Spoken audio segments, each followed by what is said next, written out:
Because, it hasn't been taken away by years and years of living on Earth and getting involved in karma. You haven't suffered from that, Yeah, the other thing is I'm very sensitive to antibiotics and things.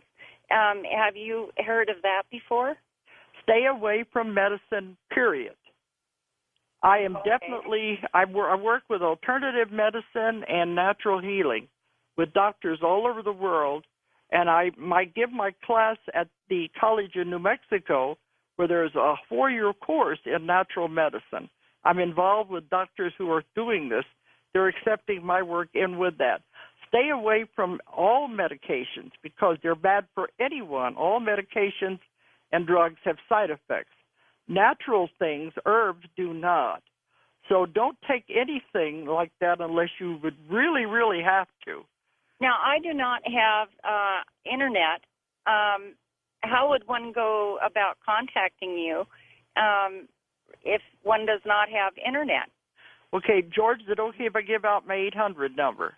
Sure, absolutely. Dolores. Okay, it's 1-800-935-0045. 1-800-935-0045. You'll get my office, but somebody there can help you. Oh, that's wonderful. And thank you so much for your help. Okay, thank you. Okay, Reba, thank you, too. Let's move next to east of the Rockies. We're going to a person named Anonymous. Anonymous. Anonymous. There you go, Anonymous. Go ahead. Hi, George. This is a wonderful show, as they all are. And Dolores, what you're saying is just, like everybody else has said, just so personal and so, right on. I'm like George. I was born in 1950. My birthday's next Monday, so I'm the same age as George. Well, and happy birthday. Thank you. But George said he was 93. No, she's not 93. I am not 93, and I know I'm not 93. Okay. Although I feel it sometimes.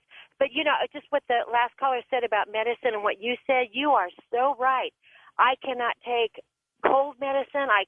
We don't take anything in our family that we don't absolutely have to. We don't take aspirin, Tylenol, ibuprofen, nothing. We use good herbal, like echinacea for a cold and that sort of thing.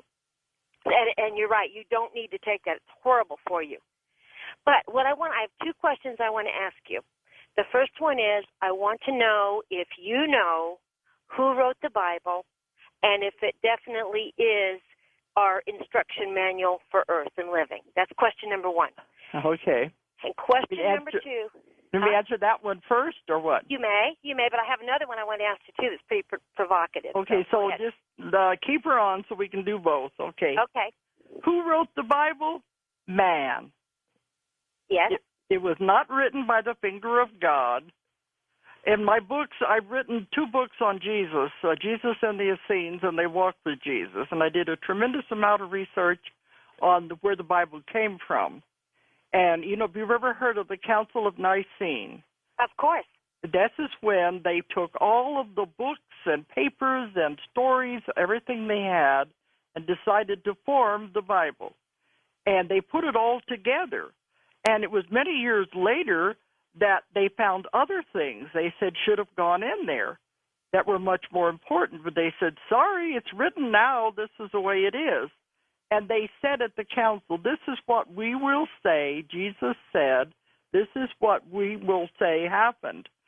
So it was not written by the hand of God. There's a lot of truth in it, but they, the ones I work with, said it's more of a history book than anything else. It's got a good guideline, but use your own common sense. It's not the ultimate, not enough to fight wars over, which they've done in the past. Exactly. It is written by man. Of course. I thought so too, and I although I do believe it, and they say, well, if you're of Christian faith, then it is a religion based on faith, and you just have to accept things that you don't know, and this is the way it is, which is fine. But you're right. I always tell people to think for themselves. Sure, but not something to start a war over. Ask lots of questions. and then think for yourself and make up your own mind. And you've got a second question. Go ahead, Anonymous. Yes, my second question, and I want you to know I do not mean this in any derogatory way, in any way, and I'm just simply asking a question, but this is a thought that has come to me, and like you said, people have certain knowledge. I believe in old souls, I think that people know things for some reason, and I don't know why, but this is something that I want to ask about. I also believe that most of the humans on Earth were brought here from somewhere else. But my question to you is there an indigenous race of human beings on the Earth that did evolve like scientists say they have?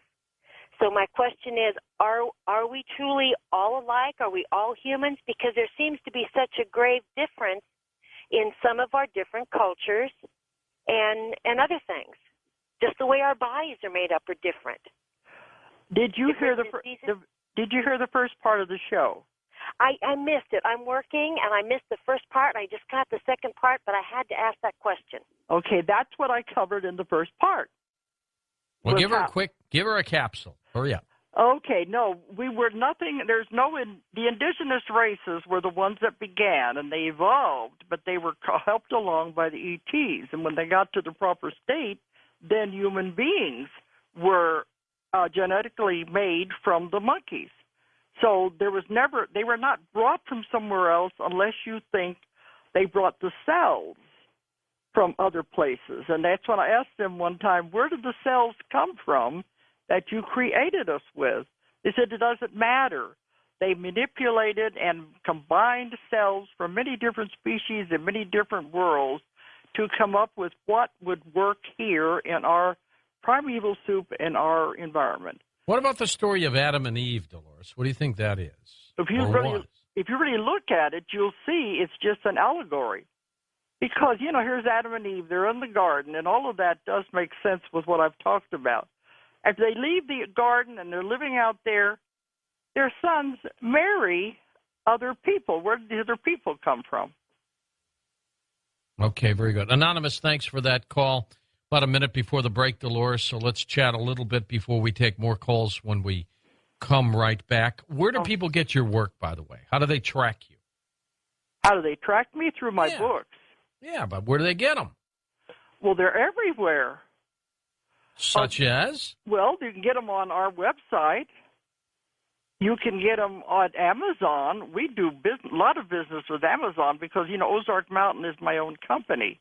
Right. And we have about 40 other authors, and we're publishing constantly. And the books are translated all over the world in over 20 languages.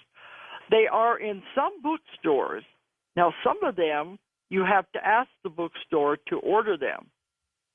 But they used to be in all of them. Nowadays, it's harder and harder to get them into the bookstores. But they are available with Amazon, and they're available on our website. And when I lecture, we're always bringing books to sell.